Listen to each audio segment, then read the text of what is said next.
당사자들에게는 자신의 이름이 그 어떤 것보다도 기분 좋고 중요한 말임을 명심하라. 이름을 잘 기억하고 자주 불러주라. 성공한 리더들은 대개 직원들의 이름을 기억하는 데 명수들이다. 이 원리를 실천하는 데는 노력이 필요하다. 그리고 이러한 노력에는 큰 성과가 따른다. 카네기가 민주당 전국위원회 의장과 최신부 장관을 역임한 짐 팔리를 인터뷰한 적이 있었습니다. 짐 팔리는 고등학교도 마치지 못했지만 46살이 채 되기 전에 4개의 대학교에서 명예박사 학위를 받았고 1932년 프랭클린 루스벨트의 선거위원장이 되어 루스벨트가 영광스런 백악관의 주인이 되게 하는데 크게 기여했습니다. 카네기는 짐 팔리에게 그의 성공 비결을 물었습니다. 짐, 당신의 성공 비결은 무엇입니까? 열심히 일하는 것이지요.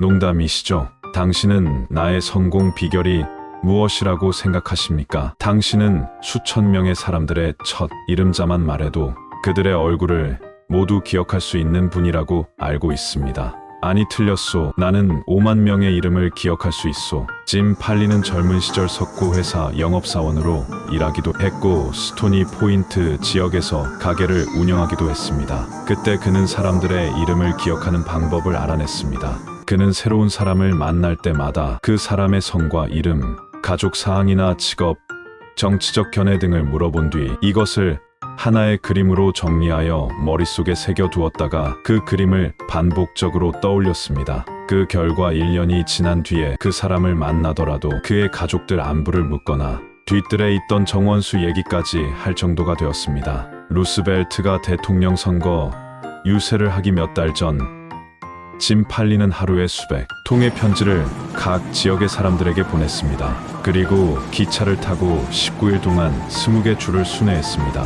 마차, 자동차, 기차, 배를 타고 마을마다 방문하여 사람들과 식사나 차를 같이 하면서 허심탄회하게 대화를 나누었습니다. 그 후 뉴욕에 도착하면 즉시 팔리는 방문했던 각 마을의 대표에게 편지를 보내 자신이 만난 사람들의 명부를 만들어서 보내달라고 부탁했습니다. 그 편지는 친애하는 빌이나 친애하는 제인으로 시작했고 항상 끝에는 짐이라는 서명이 되어 있었습니다. 사람들이 전 세계 모든 사람들의 이름을 합친 것보다 자신들의 이름에 더 많은 관심을 갖고 있다는 사실을 팔리는 아주 오래전부터 알고 있었던 것입니다. 팔리의 사례처럼 정치인들이 기억해야 할 첫 번째 원칙은 유권자의 이름을 기억하고 불러주는 것입니다. 유권자의 이름을 잃어버리는 것은 표를 잃는 것과 같습니다. 프랑스의 황제이며 보나파르트 나폴레옹의 조카였던 나폴레옹 3세는 소개받은 사람의 이름을 모두 기억할 수 있음을 자랑스럽게 생각했습니다. 그는 어떻게 사람들의 이름을 기억했을까요? 그가 사용한 방법은 지극히 간단합니다. 첫째, 상대방의 이름을 제대로 알아듣지 못했을 경우에는 미안하지만 다시 한번 말씀해 주십시오라고 말합니다. 그리고 생소한 이름의 경우에는 어떤 글자를 씁니까? 라고 다시 묻습니다. 둘째, 대화하고 있는 동안에는 몇 번이고 되풀이하여 이름을 그 사람의 얼굴, 표정, 전체적인 모습과 연관시키려고 노력합니다. 셋째, 만일 상대방이 중요한 인물이라면 그는 더 많은 노력을 기울였습니다. 혼자 있는 시간이 되면 그는 메모지에 상대방의 이름을 적고 정신을 집중시켜 정확히 외운 다음 그 메모지를 찢어버립니다. 이처럼 그는 눈과 귀를 통해 이름에 대한 인상을 간직했던 것입니다. 앤드류 카네기의 성공 비결도 이와 마찬가지입니다. 사람들은 그를 강철왕이라고 불렀지만 정작 본인은 강철 제조에 관해서 아는 바가 거의 없었습니다. 그는 강철에 대해서 자기보다 월등히 많이 알고 있는 수백 명의 사람들을 거느렸을 뿐입니다. 그는 어린 시절부터 조직을 운영하는 능력과 리더십을 발휘했습니다. 카네기는 10살 때 사람들이 자신의 이름에 얼마나 애착을 갖는지를 깨달았습니다. 그리고 사람들의 그러한 심리를 이용해서 다른 사람들의 협조를 구한 사례가 있습니다. 카네기는 미국으로 건너오기 전에 스코틀랜드에서 어린 시절을 보냈는데 당시 어미 토끼 한 마리를 갖게 되었습니다. 얼마 지나지 않아 여러 마리의 새끼가 태어났는데 그들에게 먹일 먹이가 부족했습니다. 이때 그의 머릿속에 멋진 생각이 떠올랐습니다. 카네기는 동네 아이들에게 토끼에게 줄 클로버 잎과 민들레를 가져다 주면 토끼들에게 아이들의 이름을 붙여주겠다고 말했습니다. 이 아이디어는 정말로 마술과도 같은 효과가 있었습니다. 토끼에게 아이들의 이름을 붙여준 덕분에 카네기는 먹이 걱정을 할 필요가 없게 되었지요. 카네기는 이때의 일을 한시도 잊지 않았습니다. 그리고 그것을 사업에도 응용하여 막대한 돈을 벌었습니다. 카네기가 펜실바니 철도 회사에 강철 레일을 판매하려고 했을 때의 일입니다. 당시 펜실베니아 철도회사 사장의 이름은 에드가 톰슨이었습니다. 카네기는 피츠버그에 거대한 강철 회사를 만들고는 그 회사의 이름을 에드가 톰슨 강철 회사라고 붙였습니다. 여기서 수수께끼를 하나 내볼까요? 펜실베니아 철도 회사가 강철 레일이 필요했을 때 어디에서 레일을 구입했을까요? 그야 당연히 카네기의 회사였겠죠. 그리고 카네기와 조지 폴만이 침대 열차 사업으로 경쟁을 벌일 때도 강철 왕은 토끼로 인해 얻은 교훈을 기억했습니다. 카네기의 센터럴 회사와 풀만의 회사가 서로 유니언 피시픽 철도 회사의 침대차를 공급할 기회를 얻고자 치열한 경쟁을 하고 있었습니다. 서로 상대방의 허점을 노리고 험담과 비방을 일삼았고 가격을 지나치게 할인하여 두 회사 모두 수익을 얻을 수 없을 정도가 되었습니다. 마침내 유니언 퍼시픽 철도 회사의 최종 조건을 제시할 때가 되었을 때 카네기와 풀만은 뉴욕의 니콜라스 호텔에서 우연히 마주치게 되었습니다. 카네기가 풀만에게 말을 걸었습니다. 안녕하십니까? 풀만 씨, 우리가 바보짓을 하고 있는 것이 아닐까요? 그게 무슨 말씀이십니까?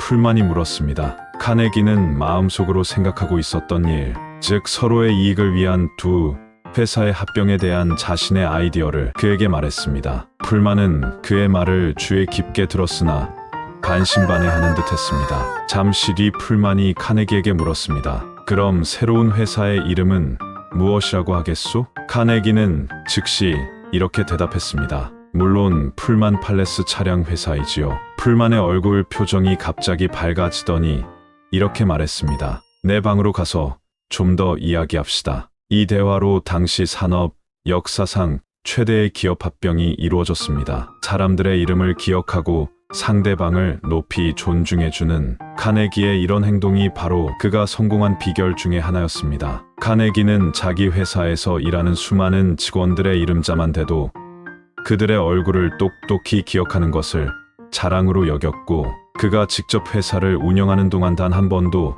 파업이 일어난 적이 없었던 점에 자부심을 가졌습니다. 물론 이런 방법에는 시간과 방법이 필요합니다. 에머스는 좋은 습관은 약간의 희생을 지불함으로써 만들어진다 라고 말했습니다. 이름을 기억하고 사용하는 일은 왕과 경영자들만의 특권이 아닙니다. 우리 모두에게 필요한 것입니다. 사람들은 자신의 이름에 강한 애착을 가지고 있을 뿐만 아니라 을 후세에 남기고 싶어 합니다. 미국 서커스의 창시자 바넘도 자기 이름을 계승해줄 자식이 없는 것을 고민하다가 결국 손자인 진리에게 바넘 실리로 개명한다면 25,000달러를 주겠다는 제의를 했습니다.